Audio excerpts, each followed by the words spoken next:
So if we get a bit of a push here in the end of the year, that rising trend line's at 6,200 by the end of the year.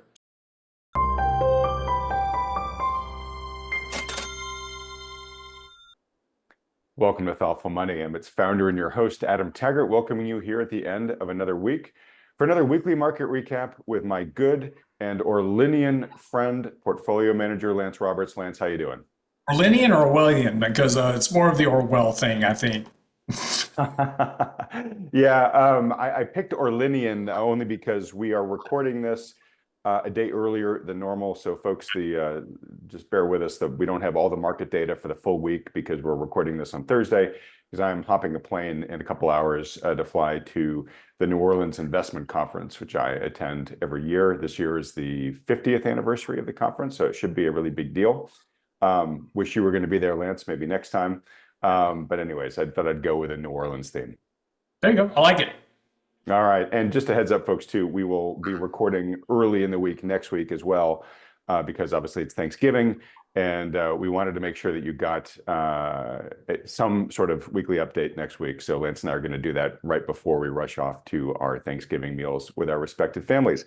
All right. Well, look, a fair amount going on in the markets and actually some crazy news today, Lance, still unsubstantiated. Maybe it will be by the time folks watch this video when it releases. But it looks like an intercontinental ballistic missile may have been fired in warfare for the first time ever.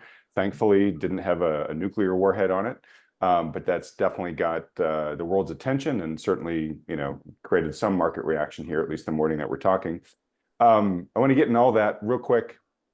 Just a quick update for folks. We talked a little bit, tiny bit last week, Lance, about the importance of year-end planning for investors. And I did a deep dive with the experts on your team, with Richard Rosso and Danny Ratliff. That deep dive video on all the things that you should be considering for year-end planning is going to come out the day after this video airs. So folks, be sure after you watch this one to be ready to roll up your sleeves and dig into that one, because one of the key takeaways I took from that, Lance, was it's a subject that I'm probably closer to than the average bear. And average person, let's say. They kept bringing up things. It was like, okay, that's right. I forgot that existed, right? There's all sorts of just strange laws. Oh, well, you can take advantage of this, but only between ages, 57 and 62. I mean, it's almost like you go to an accountant because the tax code is so dense. You just want to have an expert navigate it for you. This is a topic I think really was where you want to sit down with a professional who really knows all the idiosyncrasies, and then they can look at your personal situation and say, hey, yeah, these are all the myriad of things you might not have known of that you can still take care of if you act before January 1st. Yeah, actually, Danny and I were talking on Wednesday on our Real Investment Show, and talking about donor advised funds, because those take a little bit of time to set up, but you got to get them set up and funded before year end. And we had a guy immediately reach out. I was like, yeah, I want to set this up and I want to put in, $3 million so I can deduct all that. And it's like, oh, hold on a second. You can only deduct 30% of that.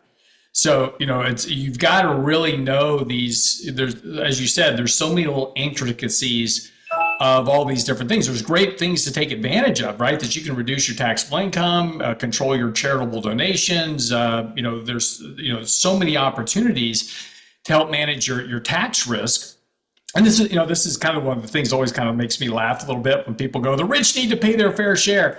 Well, they do. They pay about 94% of all the taxes, but they also have professionals that work with them saying, this is how we reduce your tax burden. Mm-hmm. And there's so much in the tax code that the average person can take advantage of. But, most individuals, we get our W-2 paycheck and we're just like, okay, that's my taxes. And that's all right. I file, and I do my 1040 easy form at the end of the year. You're just giving the government money. With just a little bit of work and a little bit of planning, you can keep a lot more of your money. And there's so many strategies to do that. That's why, this is the fallacy of financial advising, is that most people look at a financial advisor and go, well, I need a financial advisor to manage my money. No. That's what, we talk about this a lot on our show, is that my job, which is the portfolio management job, is the least important factor of everything we do as an advisory firm. because that's just the asset side of it. That does very little for you long term. All the other planning, the tax benefits, all those other types of things that you can do to shelter your money, reduce your risk, et cetera, are far more valuable than just the portfolio management side. And that's the big thing that people miss when interviewing a financial advisor. The first thing they ask about is like, well, what are your returns? Doesn't It's irrelevant. How is your financial planning? How does that work? How involved are you in my personal? Do we update this every year? Those are the things you should be asking your financial advisor. They're like a doctor. You go get a checkup every year. Exactly. All right. Well, so folks, a lot more coming on this topic, as I mentioned. Though everybody watching, I highly recommend you download the 18-point checklist that we circulated the last week. If you haven't read it already, that'll give you a good primer of just looking at the different areas in your personal financial life where you may be able to take advantage of year-end planning. To get that, just go to thoughtfulmoney.com/year-end. And then obviously watch the video when it comes out with Danny and Richard, and take good notes. And then actually, most importantly, once you do that, reach out to your financial advisor and say, okay, hey, look, here are the things I don't think I'm doing fully. Like, what should I be doing here? And make sure you take those steps soon. One, because you can't take them after January 1st, but also, Thanksgiving's next week. Then the winter holidays are going to be here before you know it. All the year-end stuff at your job is probably going to get in the way, family visits, all that type of stuff. It's going to come up real fast, and most people get caught by that and just don't take action. So don't be one of those people that miss out. Two caveats here, real quick. First of all, this is the busy season for advisors. This is tax season for accountants, for advisors. We are super busy right now. So don't wait until the last minute. You've got to do a lot of stuff before year end. You got to do your RMDs if you're over, if you're required to make your required minimum distributions. Those have to be done before year end. There's a lot of other things that have to be done before year end, tax loss selling, those type of things. Don't wait until the day after Christmas to try to do this, because most advisors are going to be swamped. The second thing is that if you have an advisor, great, go talk to them. Most advisors today do not do planning for free anymore. It's part of another word for a fee. I shouldn't say for free, for a fee. There's only just fee only financial planning. There are a few advisors left that do that. Most people are starting to move away from that, and it's part of a bundle package of the asset management. So, you want to create a relationship with an advisor. That's part of it. So don't call an advisor and say, hey, I just want to review my financial plan. They're probably not going to want to do it for you, because there's no value in doing that. First of all, if I do a plan, if I sit down with you today as a good example and say, okay, here's all the planning thing you need to do.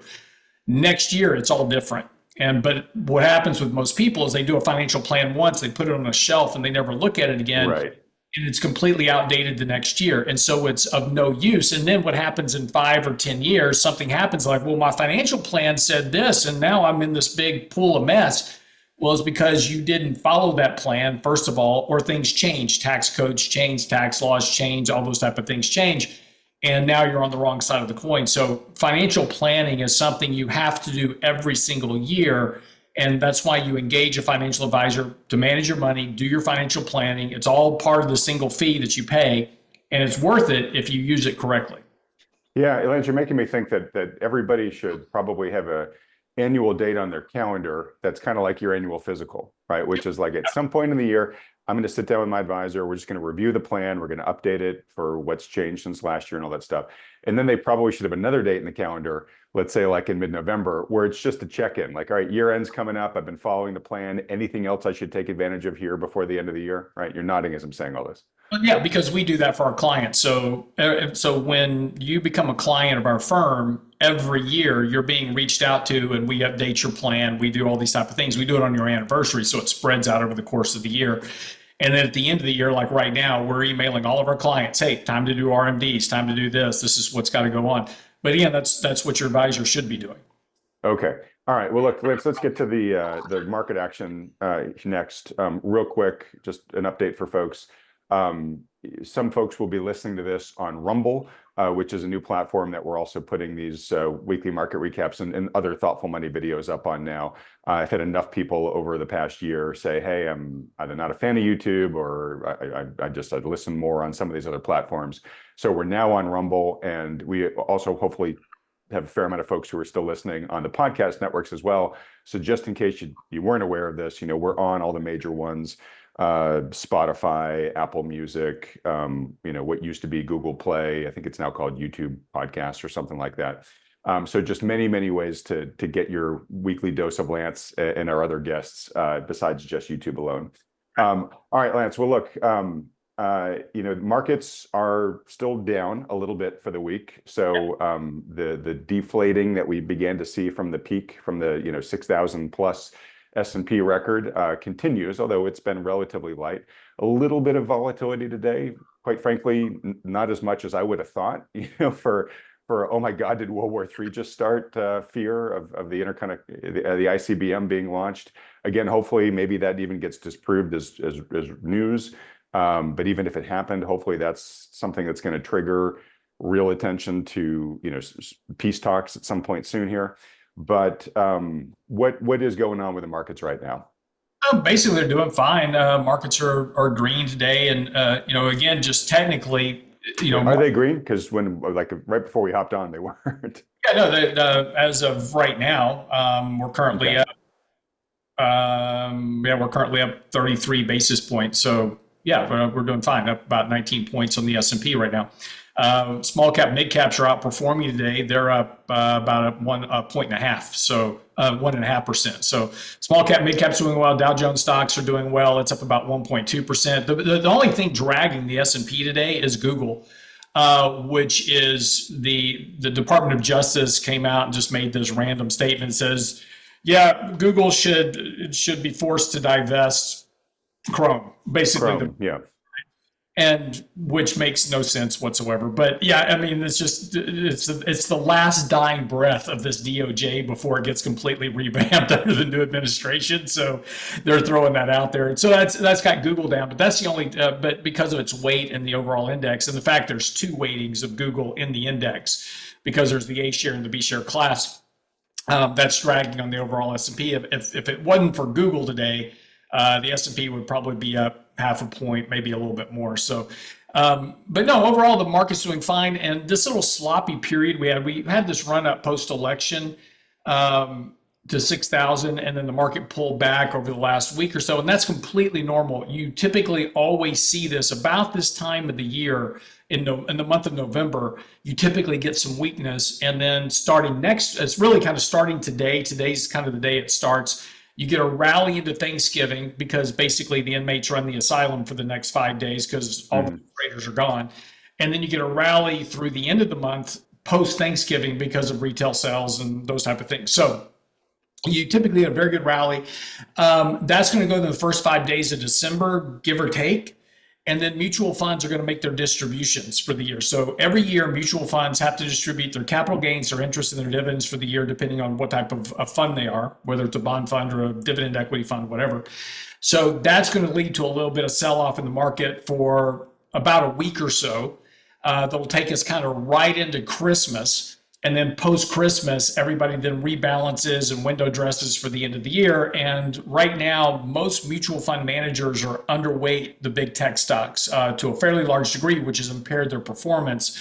So you'll get this kind of year-end rally as they start to window dress, and that'll take you into the first 5 days of January. So again, a little bit of sloppiness. And so rally for the next week or so, a little bit of sloppiness, rally into year-end, rally into the first 5 days of January. Then after that, who knows? Okay. All right. So folks, this is again one of the reasons I like to have Lance on this program every week, is you're getting to see the market heartbeat through the eyes of somebody who has lived and breathed markets for his whole career. So he's got a really good sense for, these sort of seasonal, elements that happen. And yeah, sure, there can be curveballs that might change things, but no surprises. This is the arc that we would expect things to take, right? We've been doing this for 40 years, but this is kind of that seasonal tendency. Now, does that mean it always happens this way? Absolutely not. But these are kind of the average tendencies that tend to happen because it's really just a function of managers, hedge funds, et cetera, all positioning their portfolios for year end. Don't forget, we also have $6 billion a day in buybacks going on until year end. You've got, again, doing a performance chasing. Managers are about 31% of managers are trailing their performance right now. So it's a big chunk of managers that need to play catch up. And then when their reports go out, they better have all the right stocks on their books. So when those reports go out at the end of the year, they better own all the good companies. And so those will be on their books. So you'll see some buying at the year end for that. Got it. Got it. Yeah. Of course, that's the famed Santa Claus rally. All right. So let me talk about one of these stocks that will likely get bought by the end of the year. Who knows if what I'm about to postulate might be true, but last night we had Nvidia report earnings, right? And man, it just blew the cover off the ball last night. It blew the cover off the ball, right? $35 billion in just Q3 revenue, right? They blew through all the expectations for earnings and revenues. The revenue growth, Lance, if you compare it over the past, I don't know, 8 years or so, their Q3 revenues have grown by 26,000% since 2016. I mean, this thing is a phenomenon amongst phenomena. But the stock traded lower in after hours, and I just checked, it's still trading lower today. And it was actually up about 2% this morning right out of the gate, and then it's giving up a little bit of that now. But yeah, it's just, let me just ask my question, and then you can run, which is for a stock, we've had this conversation, and it hasn't been just unique to us, right? Is the stock priced for perfection? Some people have argued it was priced for even better perfection. And the thinking is that at some point, it'll reach a level where no results will be good enough to justify the premium that's been priced into the stock already. Could we be seeing that here with this? I know it's too early to say for sure. No, not at all.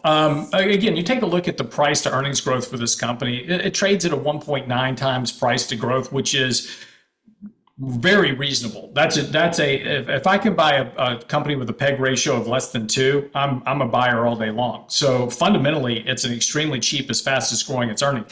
This is a company that has a 55% profit margin. There is no company on the planet that has a 55% profit margin. Now, they won't be able to maintain that forever. And yes, growth rates are going to slow for earnings. It's a law of large numbers, right? So once, when you're generating $1 million, it's super easy to double your sales every year to go to 2 million to 4 million to 8 million. But when you're pumping out revenue growth and earnings growth of 35 billion a quarter, it's really difficult to go from 35 billion to 70 billion to 140 billion and doubling that every single quarter. So yes, expectations were exceedingly high.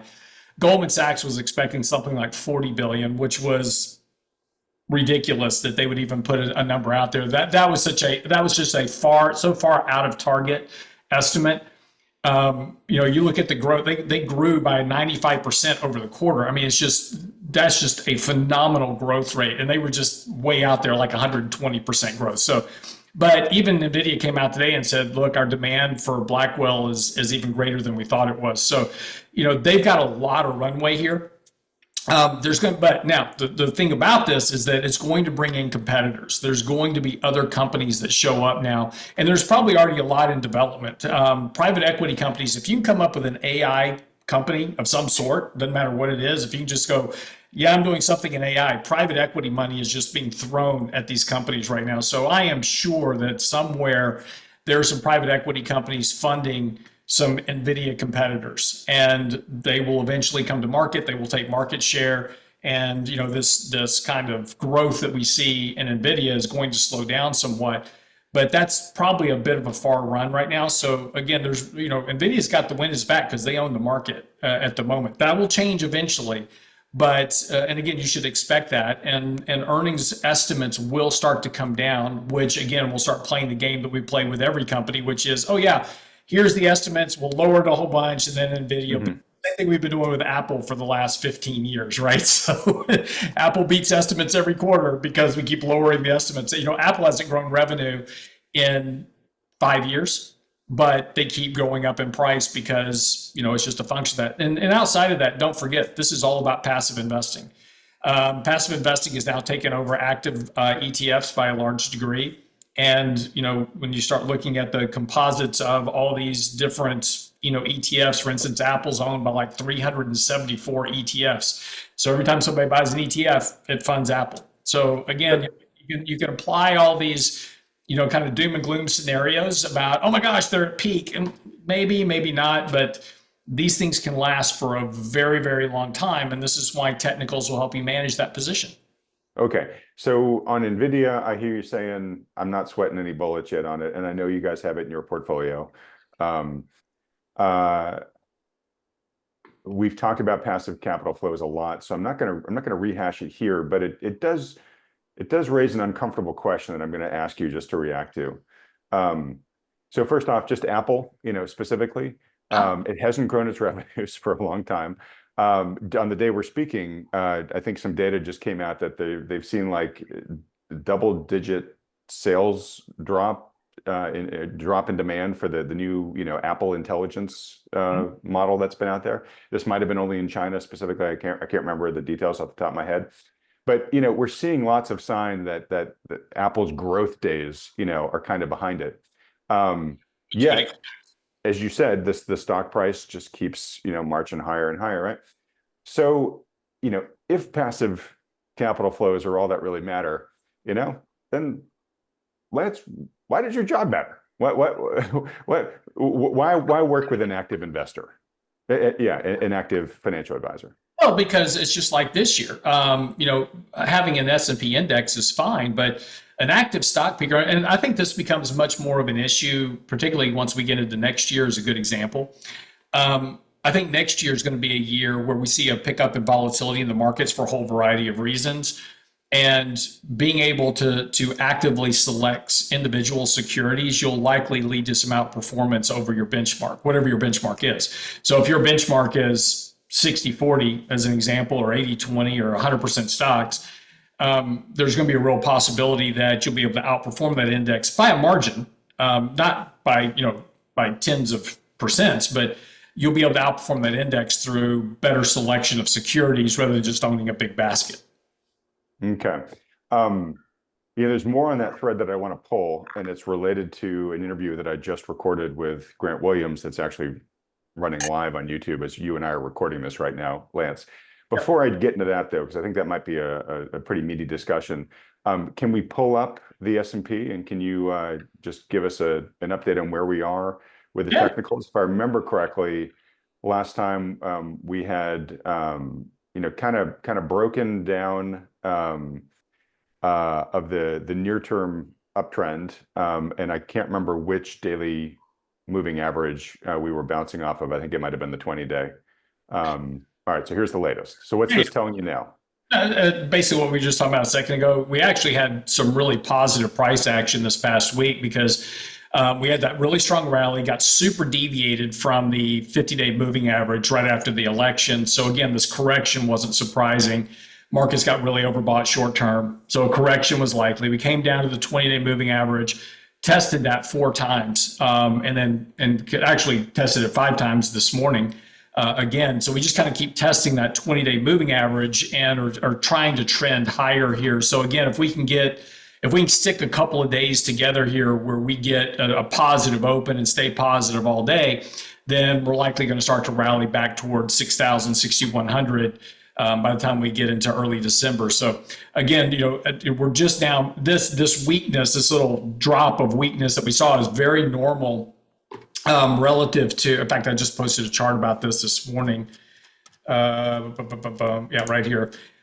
This is right where we are right now. Here's Thanksgiving coming up, and this is your post-Thanksgiving rally. So again, this little spat of weakness is very normal of what we've seen. And so again, just as we kind of work through this for the next few days, we've had a good bit of selling here, a lot of pressure in different stocks. Then you're going to start to see some buying action come in over the next few days. So I wouldn't be surprised if next week we start to string together some better numbers and start pushing up towards 6,000 again. Okay. All right. So if we do indeed see the 20-day moving average here as the floor, right? You get the positive resistance there, and things take off again to the upside. We talked the other week about how your end of year target of 6,000 had already been hit. I know you polled your X audience to say, hey, what do you think it might close the year at? I think the consensus was somewhere around 6,200. If it does bounce off that floor, like what do you think is a realistic expectation for the end of the year? It's actually 6,200. Now we don't raise our target when we set our target. So every year I write a report about Wall Street analysts. And I take all of their Wall Street estimates for the year and I peg them. And I say, okay, here's what they said the year was going to do. And then at the end of the year, I do a recap of basically how did they perform. They're always wrong, one way or the other. Yeah. But we set our target too. We say 6,000, and then we live by. We kind of, and I look. I don't believe in predictions, but we just kind of stick a target out there just to kind of see what we can kind of do. So we said 6,000. We're going to be close to that. Our targets are always based on valuation multiples. So we look at valuations. We say, okay, look at if we're going to maintain 22 times forward earnings, then that will give us a price of this by the end of the year based on expected earnings growth. So that's how we come up with that target. And so, but again, if you just, the reason that 6,200 becomes much more feasible here, again, you kind of look at the S&P. So this was the August low, and this is this kind of rising trend that we were building going into the election. We broke that heading into the election, a little bit of concern, de-risking ahead of the election, very normal, exactly what we kind of expected. Post-election rally ran right to the bottom of that rising trend line, fell to the 20-day moving average. So if we get a bit of a push here into the end of the year, that rising trend line's at 6,200 by the end of the year, so in December. So that 6,200 is a reasonable target. We're not going to adjust our target. We're still saying 6,000. We could just trade sideways for the next month and a half. We'll see. But you're seeing a lot of analysts call for 6,200, and that's how they're getting there. Okay, and that's why. Okay. All right. Anything else about the market action before we move on? No, it's been very quiet. Not a lot of stuff going on.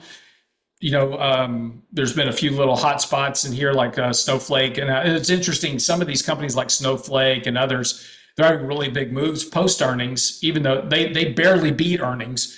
And they're having these big moves. And that was because there's such big short positions on those companies. Those are being forced to cover. Like Nvidia didn't have that big of a short position on it, so it didn't get to benefit from the massive beat. So if it had a big short position, it would have been up a lot today. So, it's just you're seeing some of that action within the markets.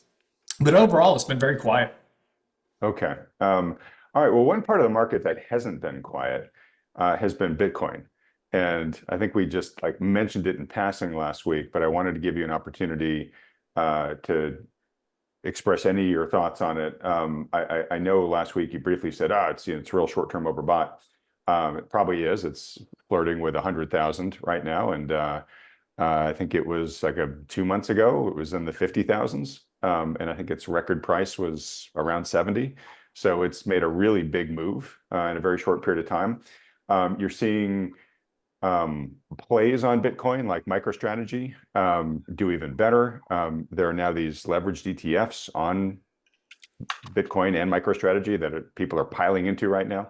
So what is this telling you? Is this game on? Crypto's time is finally here, or does this feel more like, this is a lot of exuberance that might need? There's a lot of froth here that might need to come out. Well, no, I mean, look, it's going to have a correction at some point, right? So that's just a function of technical dynamics. Last time it had this kind of a price spike, it went basically nowhere for about a year and a half. And, remember we had this kind of price spike before, and we had everybody on Twitter with laser eyes and all that stuff. And then it went nowhere for a year and a half, 2 years, and all that kind of disappeared. Well, now they're all back again, right? So we had a very broad trading range in Bitcoin. You broke out of it. So it was a classic breakout of a trading range. So you have this nice spike in Bitcoin prices. But, they're currently about 5 standard deviations overbought from long-term means. You're going to have a correction at some point. I own Bitcoin, personally, and some of my personal accounts. I'm going to take profits and not sell them all, but I'm going to trim them back a little bit and put a little money in the bank. So when Bitcoin does pull back, I'll buy some more of it at a cheaper price. But it's just it's a risk asset. And what's the most fascinating thing about it all is that, one of the thesis behind people buying Bitcoin is they go, well, it's about debasement of the currency. Well, if you look at it, it's actually highly correlated to the dollar. The dollar's been rallying strongly, which is why Bitcoin's been rallying strongly at the same time. So, because they've got a very high correlation. So, the US dollar strength really bids off well for Bitcoin prices. And if some of the policies that Trump is talking about doing next year, if those work, that's going to make our dollar even stronger. So that should bid well for a continued price increase in Bitcoin because of a stronger dollar. Okay. Um, I haven't had a chance to read the article, so if it's not relevant, let me know. But I see that you recently published an article titled "The Trump Trade Sent Investors into Overdrive," and was wondering if Bitcoin might be one of those things that's been kicked into overdrive here as a result. But do you want to dig into that thesis a little bit more about what specifically you're looking at when you say overdrive and whether this is a good or bad thing? Oh no, it's it just investor exuberance is since the election. Going into the election, everybody was hedged. They were expecting kind of the worst possible outcome. There was going to be all kinds of legal challenges, so everybody kind of overhedged for the election. And because that election went very smoothly, and it was clear after the first night who the winner was, and there was no massive protests and meltdowns and everything else. Everybody was like, okay, it's risk on now. So it's been risk on assets ever since the election. And so if you take a look at investor confidence and and particularly in stock prices in 12 months, those are very up. In fact, investors have never been this confident in higher stock prices in 12 months ever on record. So it's just, asset allocations are at all-time highs for households and mutual funds, pension funds, et cetera. They are more long equities than pretty much at any other point in history. Record cash levels are exceedingly low. And those are typical for a really strong bull market. And this is part of the thesis that we suspect next year we're going to see a pickup in volatility in the markets. Because again, when you have literally everybody's on one side of the boat, everybody's in risk assets of some sort, whether Bitcoin or stocks or whatever it is. It's all about give me as much risk as I can take. MicroStrategy is a great example of that. Here's a company that has no earnings. Like they have negative 400 million in income, right? They make software. That's their job. They borrowed billions of dollars to buy Bitcoin. So this is a heavily leveraged bet on Bitcoin. Now, there's nothing wrong with it as long as Bitcoin's going up. As long as you're right, yeah. But, the problem with borrowing debt to basically buy Bitcoin is that this is an effective margin line. That's all that MicroStrategy has done here. Fundamentally, this company has nothing going on. It would be almost out of business if it wasn't for this one thing going on. And here's a company that went, previously MicroStrategy did this, and they went from $10 to $100 a share. Bitcoin fell apart, and the stock went back to about $10. So now it's $500 from $100 on the same type of spike in Bitcoin. So if Bitcoin corrects, they're going to have a much larger correction than the price of Bitcoin. So you're better off buying Bitcoin from a risk management standpoint than buying. I'm not saying go sell your MicroStrategy. I'm not saying this. I'm just giving you an example. But when the price of Bitcoin eventually falls, they run the risk of banks going, yeah, you need to pay those loans off. And that becomes real problematic because if they are forced to cover loans at some point because of the banks that loan them the money, then all of a sudden that's a forced redemption of Bitcoin, and you could effectively see MicroStrategy go out of business. I'm actually kind of surprised the SEC hasn't stepped in at some point because, again, this is so far outside their normal scope of business, and the risk that they're taking on relative to their shareholders is really abnormal. And so I'm surprised the SEC hasn't stepped in to say, we need to really analyze the risk you're taking with respect to your shareholder base. But again, I'm the SEC. Yeah, and look, I didn't mean to make this all about Bitcoin, but certainly, again, it's where a lot of the action is right now, and a lot of people are asking questions about it. So this goes back, but no, this is just a function of this. I want all the risk I can get in the market, right? And across all asset classes. It was gold before it cracked. It was Bitcoin. It's Bitcoin now. It's the dollar. It's stocks. It's basically any non-safe asset. So safe assets are performing well. all risk assets are doing exceptionally well. And that ends at some point. The only question is what triggers the sell-off. Okay, guy, that's kind of where it's going. Where you and I have been doing this long enough, Lance, that I remember having the exact same conversation with you on the other side of the spectrum near the end of 2022, right? Where everybody was on the bearish side of the boat. Oh my God, the country is just about to go into recession. Absolutely, in the next couple of months. And then the tide turned there, right? And then we had this phenomenal run in the markets. No one's got a crystal ball. We don't know if we're at a peak right now and we're going to ride down the reverse. But from what I'm taking from you is you are seeing the signs that we're at or near an extreme, and at some point you'll expect some sort of reversal. Well, yeah, and you should, but that's the way all markets work, right? I mean, at the end of the day, that's just a function of how markets work. Everybody gets on one side of the boat, and then I don't know who it is, but there's always somebody that goes, "Yeah, I'm out." And when he gets out and walks to the other side of the boat, then there's some other guy that goes, "Yeah, I'm out too. I'm going to go with him." And then you get 4 people, then you get 8 people, and all of a sudden there's this rush to the other side of the boat. Yeah, that's just the way that markets work, and they do this over and over and over again. But yet, as investors, we always think this time is different. This time is different because, stocks are going to go to 10,000. That's Ed Yardini's latest call, right? So stocks are going to go to 10,000 because of A, B, or C. Bitcoin's going to 1 million because of A, B, or C. And it may, right? It just won't do it in one direct move. There's going to be a lot of bounces and corrections and stuff along the way. And, we saw this back in, 2022 is a good example. Everybody was super bullish on the stock market in 2020, 2021. And in January 2022, we wrote an article, said, hey, time to basically get out of the markets. And that year, a lot of these stocks that people were chasing, like the MicroStrategies of the world, like Roku, and kind of the Cathie Woods ARK Fund, those were down 90%. The market was down 20. Those assets were down 70, 80, 90% in 2022. And we saw a lot, people lost a ton of money. And it's okay to have these assets. Again, I own Bitcoin, so I have this asset.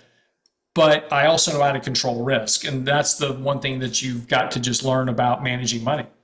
Right. So 2 questions for you then. One is, I think one of the recent times we chatted, you had said that you guys were at full weight in your portfolio allocation. So where you can dial it up to 100% in terms of equity exposure, you were dialed up to 100%.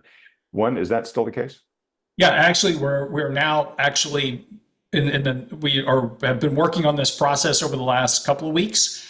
And we'll probably get a little bit more aggressive right after Thanksgiving, but we'll probably actually go to 110% equity. Oh, all right. So you're like Nigel Tufnell, you're dialing it up to 11 now.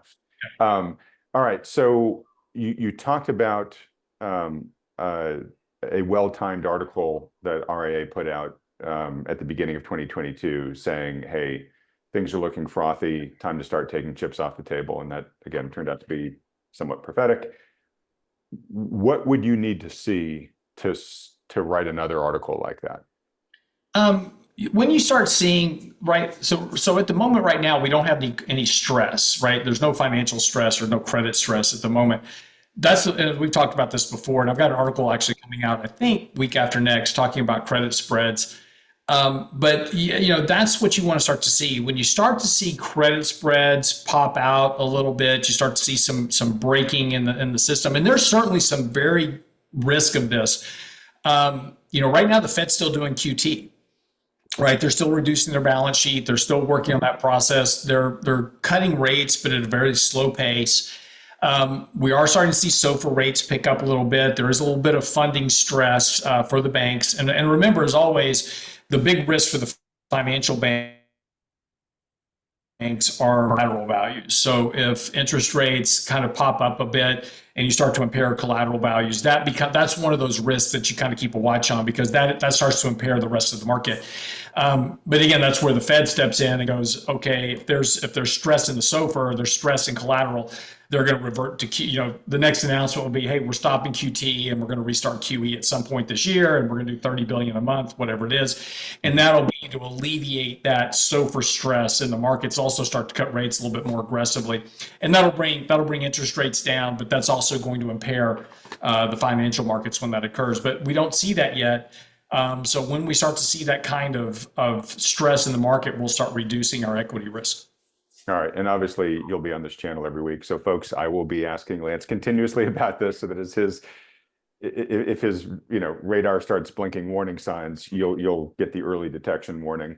I don't want to rat hole on this, but just real quick, since you mentioned it, we also have in 4 or 5 months the expiration of the BTFP, Yep. right, where banks were able to squeeze in the door before it shut last April, I think it was, and get another year of loaning their bad or their underwater instruments, mostly treasuries and stuff, to the Fed, or at least to this funding facility.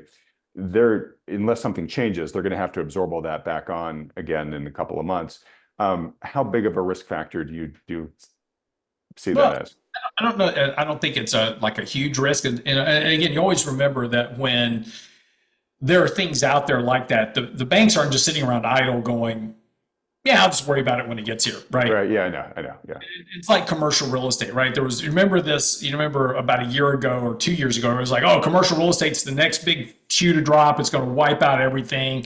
It's the next big financial crisis that's coming. And the banks are sitting around going, yeah, I need to get that off my books. And so they've been selling a tremendous amount of this commercial real estate, getting it off their books at very distressed prices. I've seen buildings going off at 10 and 20 cents on the dollar, but they're getting that liability off their books. And that's regionals and large as well.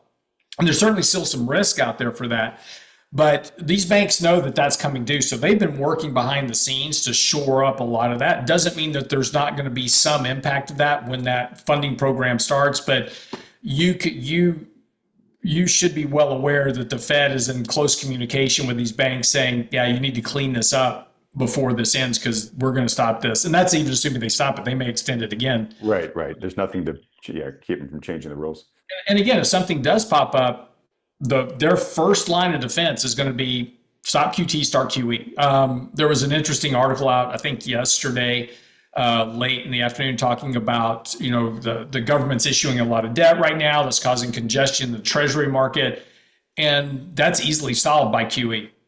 So at some point, if debt issuance does congest the treasury market to a degree that it becomes impaired, then the Fed will step in and say, okay, fine, I'll relieve the congestion. We'll do 50 billion a month, 100 billion a month, and we'll buy them under our books. And so there are a lot of tools that the Fed still has to handle that side of the financial market without much work on their part. Okay. They say you make your money when you buy, not when you sell, right? You want to buy at deep discount if you can, right? Buy value at deep discount. Are there like private equity firms right now that are maybe scooping up some of the best future deals on the planet right now in terms of some of these properties you're saying they're getting for 10, 20 cents on the dollar? Well, no, I told you I went to a distressed debt conference. I had to moderate a panel at the distressed debt conference. This was back in, I think, March of this year, February, March. I went up there, and this was about 150, 200 people. There's only about 500 firms in the whole country that do distressed debt to any big degree. And there was probably 100, 150 of those guys there. And the most interesting takeaway is that out of all the ones I would talk with a lot of these guys, and the really big ones, they would fund their own deals. Kind of the mid-tier ones, all they did were they were kind of deal finders. If they found a deal, they would just call BlackRock, and BlackRock funds them. And so this is why everything's owned by BlackRock at the end of the day. But they need Darth Vader for like a logo. But anyway, for the Death Star, yeah, exactly, because they own everything. But yeah, there's a lot of appetite for those deals, and again, there's a couple of deals here in Houston that I've been talking with investors about as well that they're going off on 20, 25 cents on the dollar. Now, one thing is we are starting to see those values come up a little bit because that stress that we saw earlier this year is fading. And so we're starting to see those deals not go off as cheaply as they were. There was a little bit of a rush to kind of get deals off their books. That seems to be slowing down here a little bit. Again, this is just anecdotal on my part. Yep. I don't do huge research on commercial real estate because I don't do it, through our firm. But personally, I invest in real estate deals, and so just anecdotally from people I've been talking to about deals I may want to invest in, I'm starting to see those prices come up a little bit. Okay. All right. Well, interesting. We got to move on just because there's two other additional topics I want to address before we start wrapping things up here. One, and I know you haven't listened to this conversation yet, Lance, but I mentioned the video that just released with Grant Williams. And in it, I asked Grant about a quote that he had publicly made, and I wanted to get your thoughts on it. I won't read the quote because it's actually pretty long. I mean, it's like 4 paragraphs, and he basically, That's not a quote. yeah, I know. He basically says, I just don't have the conversations that I used to have about investing 25, 30, 40 years ago. He started his career on Wall Street, and he basically said, back then it really was all about value creation, right? What's this company doing to create value? Let's map it out, project it out. Let's do the discounted cash flow analysis. Like, who are the best value creators out there, and that's where we should bring our capital. And he, in terms of what changed, he starts it from debauching the value of money. And I don't necessarily want to get so much in this conversation with you, but it's the money printing, it's the ZERP, interest rate policies, it's all the monkeying around, right, that central planners, engineered, that along with other changes, and you've talked about some of these in the past, like the switch to equity compensation for corporate executives, where it has now, metastasized from creating value to it's just all about the stock, right? All that matters is the stock going up, and is the stock likely to go up in the future? And what can we do to make that happen, right? And I think anybody listening who works for a publicly traded company is probably very familiar with the mad scramble at the end of a quarter to do whatever unnatural acts you can, right, to try to hit or exceed targets so that the stock will pop, right? And it has worked, right? And it's been supported by things like passive capital flows and whatnot. But he really underscores sort of the difference between investing and speculating, and he laments the fact that you get what you prioritize, right? Like, we may be getting higher stock prices. That doesn't necessarily mean that we're creating more corporate value, more sustainable corporate value over time, or sustainable societal value through this. And so his general sense, and I'm really oversimplifying here, but is, look, this probably isn't going to end well. At some point, there probably will be some pricing. Will we be alive to see it? Who knows? He thinks that we probably will be. But when it happens, because oftentimes things do go in cycles, but end of the day, valuation in his mind is a force of the universe, like gravity. Yeah. And when it does happen, it will be painful for a lot of people that are caught on the wrong side of it, especially those that are, not thinking about it and just get blindsided by this whole thing. And I know you're sympathetic to some of this, but you're also very much like, hey, we got to play the game that we have right now, because this thing might happen in 30 years. We don't know.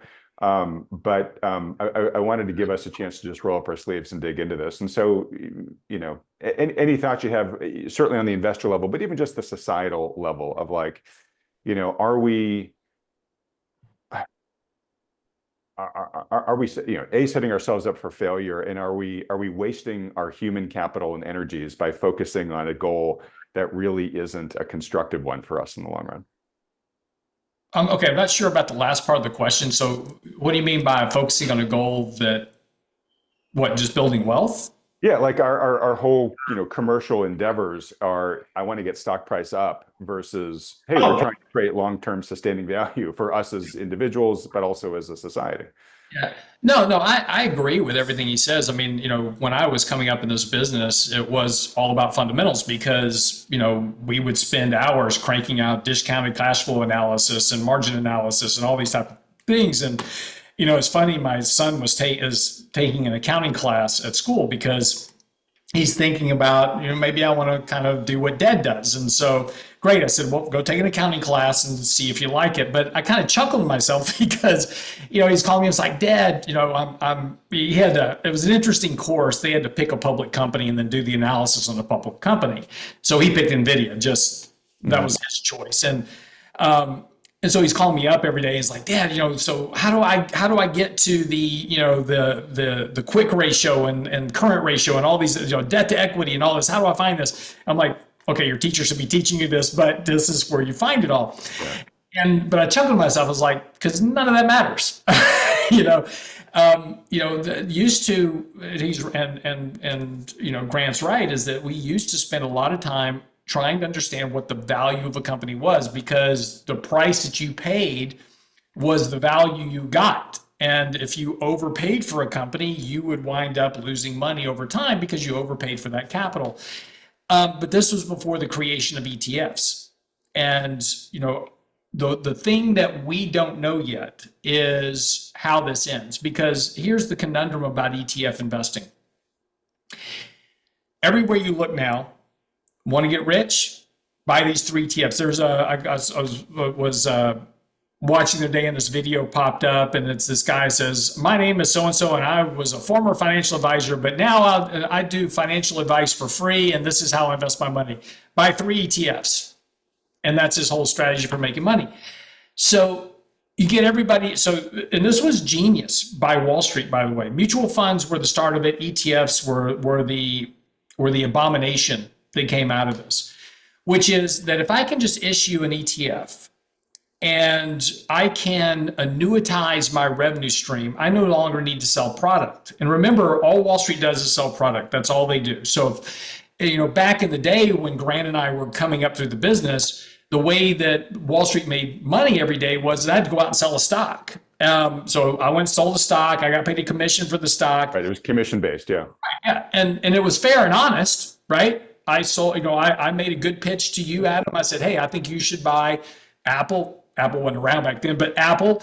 And you say, great, I'll buy it. Here's the story. This is why you should own it. You say, okay, Lance, that's great. Here's $30 in commission, whatever it was. And then tomorrow I have to do it all over again. And that's how Wall Street made money. And so one day, some guy, I could just see this sitting around a boardroom saying, I got this great idea. We're going to start this thing called a mutual fund. And we're going to get everybody to put money in this mutual fund. And we're just going to charge them a flat fee of 2% every year.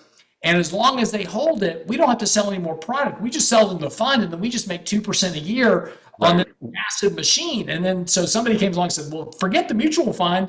We can do it a lot cheaper with an ETF. And so now everybody you talk to is like, oh, just buy ETFs. Don't worry about picking stocks. That's kind of stupid. Just buy an ETF. And so it just pushes asset prices higher. The more money you have funneling in, the higher it goes. In September, we don't have the October data yet, but in September, foreigners poured $42 billion into the U.S. stock market. The U.S. stock market's 60% of the world market. We are like the Hoover of asset markets. We just suck money in from everywhere around the world. And the more our dollar goes up, the more assets we suck into the country. So, yeah. And by the way, you are describing Brent Johnson's dollar milkshake right there, but yeah. Yeah. And this has been our premise for a long. This is why this whole idea of dollar debasement and dollar losing reserve currency status is complete hogwash. It's not going to happen because we just suck capital into the country. But this is the problem with it. And how long this can go, I have no idea, because in order to disrupt this, and look, is there a major crisis on the horizon somewhere? Probably, where we're going to lose 50% of our money. It's probably going to happen. The problem is it could be 10 years from now. It's interesting. I got Zero Hedge reached out to me yesterday. They want me to debate Michael Pinto on the stock market. So that's getting set up. So we'll have that coming up. But this is going to be one of those issues. In order to get that 50% correction to happen, somehow you've got to convince all these people that we have now brainwashed to own ETFs to sell their ETFs. Because that's where the liquidation has to come from. It has to come from all those ETFs, and people are just now dollar cost averaging the ETFs through 401ks and IRAs and all this. Just every month, they're just dumping money into these ETFs. So you got to get them to stop doing that and start liquidating those assets in mass. And then that's what ultimately drives prices lower. Now, something will happen that'll do that because you've got to scare the bejeebers out of them, right, to get them to sell. There's got to be some event that happens like, a subprime crisis or whatever it is. You're going to have some event that crops up that all of a sudden people says, I don't know what's going to happen. I'm out. I don't know what's happening, but I'm just out of everything. And they sell everything. And then that's how you're going to get your crash. I just don't know what's going to cause that. Nobody else does either.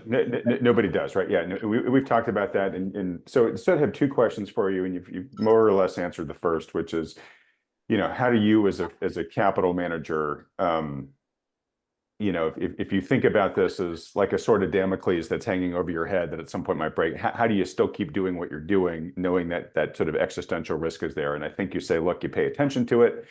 You track early indicators, credit spreads, things like that. You try to get a degree of risk, but you keep playing the game as long as the risk return, looks good enough in the short term, but you always have a plan to, start closing up shop if things start getting out of control pretty quickly. Right. So that's number one. Sorry, go ahead. And number two is your value creation, right? What are we doing to create value? And, I'm not so sure we are anymore. Yeah. And that's so great. So I want you to go on this, which is like a society that prioritizes stock price versus companies that make actual, sustainable value. Well, where does that lead a society over time? Well, no, companies do provide a value, right? I'm not saying they don't. I'm not saying they don't, but we've seen relatively recent examples of things like SPACs and a lot of the crap that was coming out of Silicon Valley before the IPO window closed, where it was just the insiders ginning up a company, putting as much lipstick on it as they could, and then selling it to the patsies. Well, now be careful. Be careful. It's not the insiders. That's Wall Street.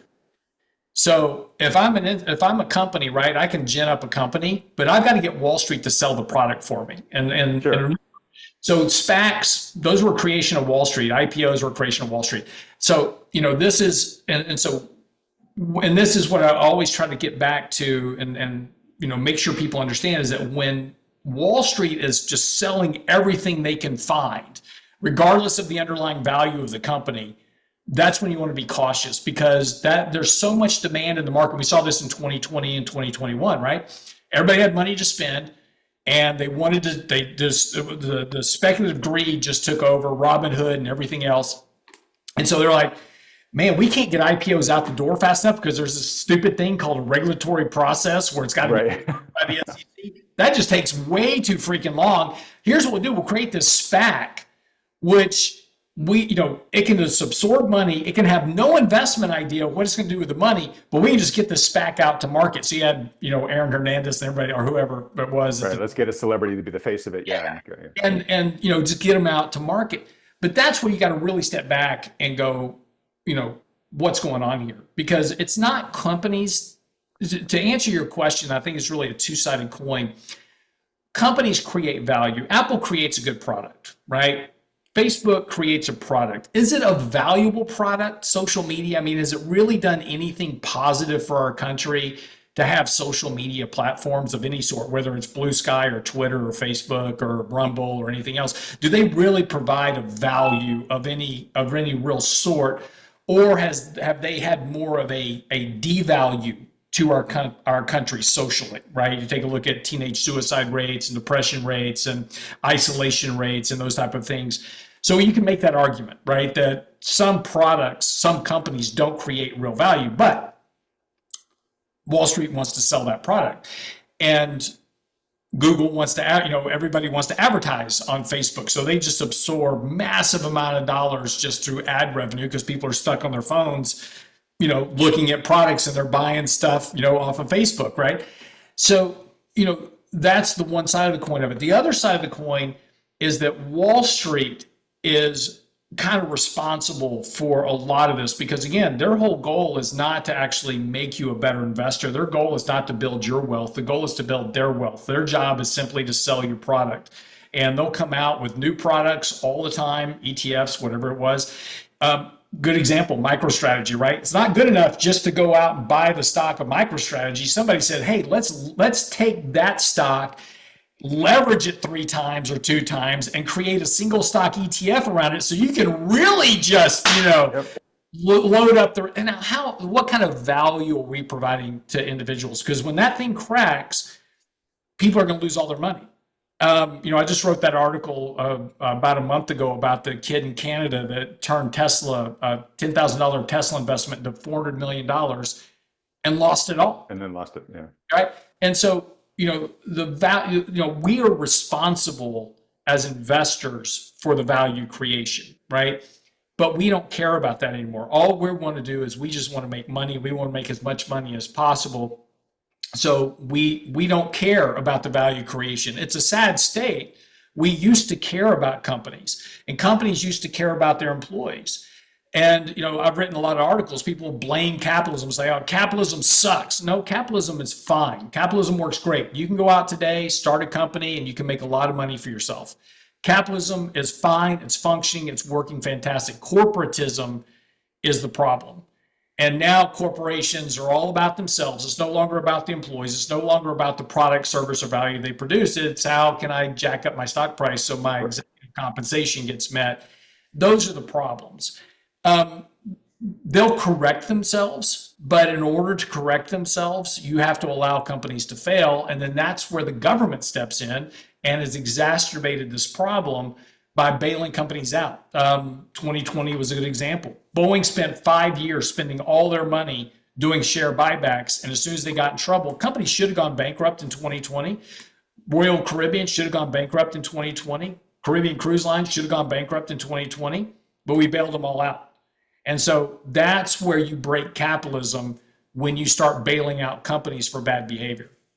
Yeah, completely agree. And the over financialization of everything, it drives to this, again, the bottom line discussion of what's the minimum we can do to get the maximum amount of share price gain. And so you have this kind of encrapification, right, of services. Private equity companies, they'll roll up all these industries, and then they'll harvest as much value outside of the company as they can, pay themselves, and then you have these sort of hollowed out shells left over. You outsource your labor costs to other cheaper countries if you can, and then some young bright shining person like your son, I'm not making it personal to him, but I mean, obviously the thing to become right now in Gen Z is a finance bro, right? Which is somebody who will go and just push digits around to do more of this, right? And so I'm from a family of doctors, and so I was actually just talking to a kid who's planning on going to med school, and it's rough, because there's such a siren song of you can make a lot of money really easily, on a relative basis, becoming a finance bro, but doing something like becoming a doctor is expensive. It's hard. You don't make nearly as much as you used to. There's a huge amount of malpractice risk and whatnot. You're oftentimes forced to limit the thing that you care about most, which is developing a patient relationship, because we need to get these guys through here every 15 minutes, right? You're spending all your time treating the chart, not the patient, right? So, again, when you just sort of zoom back and say, well, wait a second, if you were running a country and cared about the country's well-being over time, do we have the right industry priorities? And it seems in a lot of ways that we don't. And that was the main point I wanted to get through here. I'll have a parting point on this before we move on. Yeah, just real quick. I mean, this is all correctable, right? It's just, we have to just start to repeal back, stock buybacks need to go away. Executive compensation needs to go back to, the company just needs to pay a salary. Get rid of stock-based compensation. That's where a big root of your problem comes from. That was all derived from Clinton, back in the 1990s. That was the big, when he capped executive compensation at $1 million, that's where stock-based compensation went amok. And I'm not saying you have to get rid of all stock-based compensation, but that should be a very small part of compensation, because if it's salaries, that's the big part of the compensation. Well, that comes down to actual revenue. And if companies got earnings, that kind of puts a cap on what you're paying your executives, because it eats into your earnings. So again, there's so many ways that we could fix this and kind of return the country back to a better place. But man, don't bash doctors. My daughter just got accepted to Baylor. She's going to be a doctor. So don't disillusion her, right? Well, look, we need more and smarter ones. My whole point was is we have this, disincentive to go into these truly high societal value creation careers to go work in something that I think we could argue, not a real net gain for the company if we get a few more finance bros and gals. Yeah, exactly. Yeah. All right. So trades. I've got a kind of a good rant here. It's actually a positive one I want to get to. So what trades, if any, have you made over the past week? None in the past week except today on Wednesday. Eli Lilly's had a big correction here. It's had a huge run. We had added a little bit to it back on November the 7th. We added to it again today, just brought it up to about 3.5% of our portfolio. So, did that. We did trim back in our ETF model. We reduced our exposure to XLE in the ETF model. It was 4%. We trimmed it back to 3%. Oil is energy stocks are still doing well, but they're very detached from the underlying oil price. And oil right now is flirting with a very important support level. So if we break that support level on oil, we'll probably see oil back into the low 50s, which will bring both inflationary pressures down, but also reduce the price of gas at the pump. Yeah. And interestingly enough, Eric Trump, Donald Trump's son, just made a comment today that once Trump gets into office, one of his big factors will be to bring gasoline prices down. But in order to do that, you've got to increase the supply of oil. So if the plan is to reduce regulations of oil, start increasing supply of oil, that'll bring oil prices down. And that's a real fine balance, because if oil prices come down too much, it's great. Gas gets cheap at the pump, but you put a lot of people out of work. Oil and gas industry is very important to employment and to wage growth, because they are some of the highest wage paying jobs, and they employ a lot of people in a very high, what we call a multiplier type economy. It's a very important part of that. So, it's a real fine rope that he's got to walk to maintain a price of oil at a level that's productive, but bring it down enough to lower gas prices. Okay. I was going to ask about that, so I'm glad you went there. Yeah, no, Trump has been, I think, very clear that, drill, baby, drill is a big part of his platform. Doomberg has said that will likely, hurt the share prices of the producers. And he said that that's nothing unique about that. That's just sort of the cycle we always go through with administrations with different policies in oil. Now, Trump did say, he's going to be doing a lot of investing in increasing domestic production. So things like the Keystone Pipeline, I believe he's just recently reconfirmed that that's getting that kickstarted again is going to be a big focus. So, maybe these job cuts may not hit immediately if the oil price starts going down, because he's got other places to put that labor. But I don't know. I'm not an expert in the energy field. No, oil prices are at $60 a barrel. It's fine. When you get below 40, that's where you're going to start really impairing the profitability of fracking. As a good example, out in the Permian Basin in Texas is a good example of that. But once you start getting really kind of in the low 50s and in the high 40s, you're going to start impairing some of that because you start to become non-profitable, right? Right. So, does that make you want to look at natural gas right now? Because we've got a ton of it, right? We've got a huge glut right now, and natural gas prices are super duper low. And they're a byproduct of oil fracking. And of course, there's also just natural gas fracking itself. But as oil becomes less profitable to go after, presumably that will decrease the supply of natural gas going forward, and maybe giving it some upward price pressure. And of course, I think the US under a Trump administration wants to look to increase natural gas exports anyways. So could this be one of those times where, we might look back and say, wow, natural gas was really on sale then? Well, we actually, you'll remember, I told you, let me look this up real quick. We bought a position in OKE not too long ago. Let me just give you the exact, because we talked about this. You asked me about trades, and we talked about it. Yeah, we bought OKE back on the 16th of May. And the reason we bought that position was because of the demand for utility companies needing to create energy, and natural gas is a really easy way to create energy. Well, since then, the stock's up 41%. So,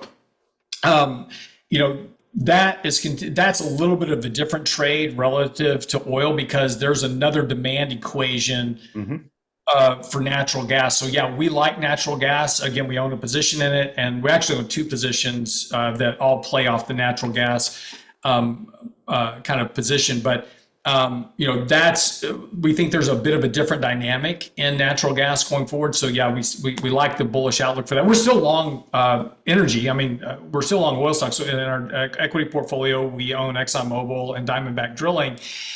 We reduced those positions about 2 months ago before really this kind of decline in oils happened. We reduced those positions, took profits in those, and at some point, oil will bottom. It's just at a very important level right now. So oil needs to hold this level of support.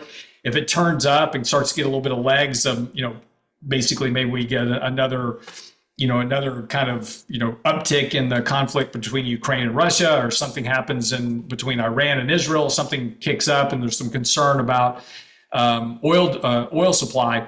Then we can see a rally in oil. If that occurs, then we'll add back to those positions. Okay. All right. Well, look, got to move on here just because we're getting near the time. I got to start getting ready to go off to the airport. So I mentioned that tomorrow's video is going to have Richard Rosso and Danny Ratliff from your firm talking about year-end planning. One of the things the guys talked about that I thought was just a really important concept is the concept of goal scooping. Yep. Where they're basically saying, look, if you've had a good year, like for a lot of people, 2024 was a really good year on top of a really good year in 2023, right? So if you'd put together your financial plan and your plan said, okay, at this point in my life, I want to do this and I want to do that, a few years later, and these are all the milestones I'm going for.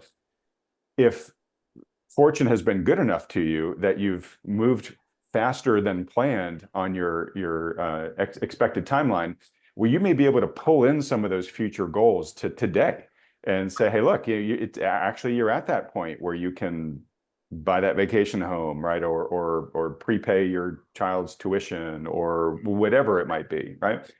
And I think there's a lot of wisdom, which is, look, at the end of the day, I keep saying the goal is not to die on a pile of cash. The goal is to do the things in life you want to do with the wealth that you're building. And we don't live forever. We have no idea, when our number is going to come up. And so if you can afford to realize the goal sooner than you thought, great, lock that in, have that life experience, realize that dream of yours while you're still alive and able to do it, right? So I think it makes sense financially because, of course, you could also, if you wait too long, you could have a down year and all of a sudden you can't afford that anymore. And maybe it gets pushed out by a couple of years. So first off is making sure you can kind of lock those things in, when you can. And of course, this can all be part of just a rational strategy of just gain harvesting anyways, which you always talk about, Lance, right? If you've got good gains on the table, right, don't put them at risk of having them go away in the future, or lock at least a prudent percentage of them in. So, I think that makes a lot of sense. I just think it also makes a lot of sense in other aspects of your life, right? So whether these are experiences you've always wanted to have, I want to travel to this country, or I want to hike this mountain, or, whatever, right? Or, hey, I really want to tell these people who are important to me in their lives, some key things I think about them, or I want to make sure that they, know how I feel about X, Y, or Z. We all too often get caught up in just the busyness of life. We fall into our routines, whatever, and we plan that we're always going to get to it. But oftentimes life can intervene, and then you don't. And I think of a couple examples of this. As Lance, and many viewers here do, lost both my parents last year. And my father, he was fine right up until he got sick. And I don't think he was planning at all on checking out at that point in time. And I know he had a bunch of plans, and I'm sure there were some things that he probably wanted to tie up in life before he died, but he didn't get a chance to because he just waited too long, right? And I will say I probably have a lot of that gene, from him, where I'm always about preparing and trying to maximize my future option set. And I'm not good about realizing that, hey, I can actually spend a little bit of the wealth I've amassed so far to have this great life experience. My wife is really good about that. So, my life is much more enhanced because she's really good about saying like, hey, Adam, look, yeah, I mean, I know you want to have more for the future, but we can really do this right now, or it's important we do this right now for our girls, right? In 2 years, they're going to be too old for this to matter, right? So she's been a really good balancing force for that in my life. So anyways, Lance, I know you talk with Peter, you and the folks at RIA talk with folks day in and day out about identifying their life goals and helping them create a plan for it, but then also telling them, hey, now is the time to see, like, the iron's hot, take it now, right? So I figured this would be a topic you'd have some choice words on. Well, no, I mean, it's just, this comes to the problem of investing, right? It's the same thing with investing is I can't tell you how many people I talk to and they're like, oh, I just want to make 5% a year. Great. And then you have a year like this year where the markets are up 20%. Well, if your goal was 5% a year, you've just now put 4 years worth of gains Right. in your pocket, right? So go take some money off the table. But see, we're so wrapped up in, yeah, but I might miss out, right? It's the FOMO of everything, right? If I just leave that money in there, I'm going to even have more money down the road. And see, this goes back to that article I wrote about the kid that lost $400 million. At what point, right, in your thinking process, when you cross 50 million, 100 million, 150, at what point did your brain say, no, I don't want to put 50 million in the bank just to make sure I'm okay for the rest of my life, right? Yeah. But that's just purely greed and stupidity at that point. Now, I'm not saying everybody can do that, but this is why, we're talking about financial planning earlier. And this is why we have what's called a hurdle rate. And so every client we sit down with, we create a hurdle rate that says, okay, if you just make 4% a year, you're going to be fine.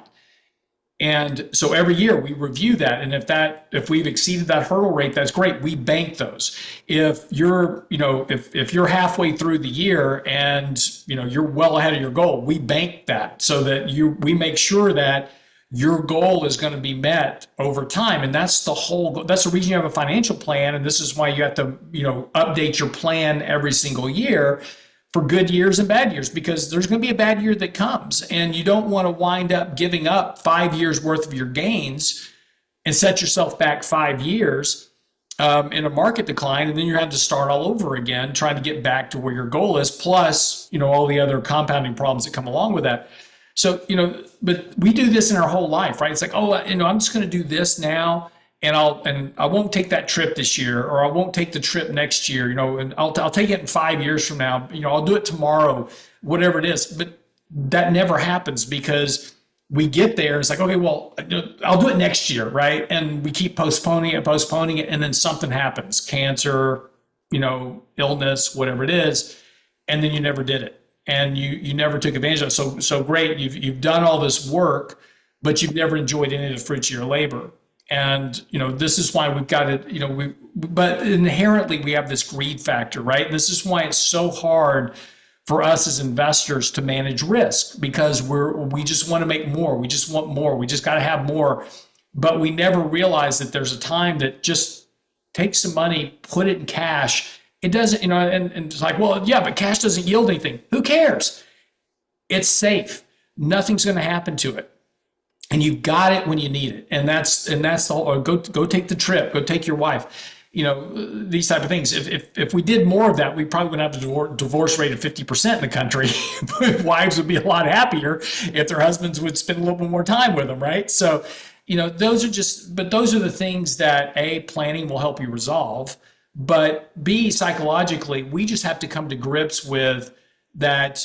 It's okay to leave some meat on the bone for somebody else to have. We don't have to get 100% of the gains of everything. Just take, and I write about this all the time, I've written before about comparison is the root of all problems, because we're constantly comparing ourselves to some random benchmark that has nothing to do with us, or comparing ourselves to our neighbor or whoever. And it's not important, right? The only thing that matters is are we satisfied with what we've got, and learning when enough is enough. And once you can get to that, then all this stuff becomes super easy. Like my wife and I know exactly what we have to live every month. And as long as that's met, we're good. We're happy. We can do whatever we want to do. And so we're not constantly strained to, work more, do more, whatever it is, because, we've already kind of know what our goals are. We know what we want to do for each other. And we've already banked that. So we have that flexibility now. And that's just an important part of that process of just learning how to determine what you want your life to be and building that and then just maintaining it. Yeah, no, that's great. And yes, we're driven by greed, and greed can be a huge enemy in this type of thing. I think fear can be just as big of one, right? Where it's a fear of I'm never going to have enough, right? And so you keep just hoarding as many, acorns as you can, and then you die with a whole room full of acorns, and you've never enjoyed them at all, right? Or or the other fear is that, oh my gosh, the market's going to crash tomorrow because, I heard some guy on YouTube tell me the world was going to end, so I'm not going to invest and never build wealth, right? Fear comes in a lot of different factors, and that's why it's important to just focus on what is. Fears are generally irrational, right? And there's very rare cases where our actual fears come to fruition. Yes, bad things can happen, Right. but But I you still haven't been eaten by a shark yet, even though that occupies an inordinate amount of my daytime thinking. Yeah. exactly. I haven't been attacked by a pack of angry squirrels. I have nightmares about that. Hasn't happened yet. But no, so this is the point, is like when we have, but this goes in our daily life too, right? I'm afraid of losing my job. So I'm just going to, not say anything at work. I'm not going to really stretch for anything. I'm not going to push. I'm not going to go seek another job that might be better for me because I'm comfortable in this little thing and I'm afraid that I might not find a better job somewhere else. And so we limit ourselves through irrational fears constantly. And this is why we have to, focus on, what we can. And you have to be willing to take risk because you can't grow without taking risk. But at the same time, you can be overly fearful and keep yourself from growing by allowing fear to dominate. And so it's a very controlled environment. Greed is good to a point. That's the ability to take risk. We all need to be a little bit greedy, and we all need to be a little bit fearful. We just can't do the extremes, because the extremes on both ends are what are the devastating part to our outcomes. So while you were talking, I had written this spectrum of what we're really trying to do is to find the balance in life, right? Between YOLO and FOMO on one side and the bunker, right, on the other, right? And this is why, again, planning becomes so important, right? Is the plan can help keep you honest, right? It can help you, really determine what your objective goals are. And then you can say, okay, now that I'm looking at that, where am I, right? And of course, this is another reason that advisors can really bring in, help that they can bring in, is they can be your objective counsel, right? And tell you, hey, Lance, I think you're getting a little greedy, or hey, Lance, you're really letting your fears get in the driver's seat here, right? You're nodding as I'm saying this. Yes. I got to move on and wrap up. But real quick, two last thoughts on this is there was a great anecdote. Kurt Vonnegut and Joseph Heller, the famous authors, were invited to this party, in some guy's Manhattan penthouse apartment. And they were looking at all the amazing stuff he had. And I think Vonnegut said something like, man, we'll never have this kind of success, right? And Heller said, well, I've got something this guy will never have. And Vonnegut was like, yeah, what's that? And he said, enough, right? Heller was like, I know what's important to me in life, and I've worked hard to achieve it, and I don't aspire for more, and I'm totally happy. This guy will never be happy, no matter how many trappings of wealth he has. I also had a family member that was known for not goal scooping, and was sort of the term the family used for him was, that is pretty well off. It was, that guy's got deep pockets but short arms, right? Mm-hmm. And I just thought that what a horrible way to be known in life, right? You don't want to be one of those people. All right, well, look, folks, in wrapping up, if one of your more important goals in life that you can realize sooner is making sure that you watch this video with Lance week in and week out on this channel, please let him know that by hitting the like button and then clicking on the red subscribe button below, as well as that little bell icon right next to it. We've given lots and lots of reasons today why, if you're looking for help with managing your financial matters, getting your portfolio in really good shape for year end and in position to start 2025 off in a good shape, that you should be working with a good professional financial advisor in general, certainly one that takes into account all the macro issues that Lance and I have talked about here. If you've got a good one who's doing that for you, as Lance and I have both said today, great, stick with them. But if you don't, or you just like a second opinion from one who fits that criteria, consider scheduling a free consultation with one of the financial advisors endorsed by Thoughtful Money. To do that, just go fill out the short form at thoughtfulmoney.com. Only takes you a couple seconds. The firms will reach right out very quickly after you fill that out. And then while you're there at Thoughtful Money too, don't forget to click the newsletter link at the top of the website and sign up for our free Substack newsletter. Lance, my friend, it's always a joy doing this with you week in, week out. It's been another good week. Thanks so much, buddy. Thank you. Have a good time at the conference. We'll see you next week. All right. Everybody else, thanks so much for watching.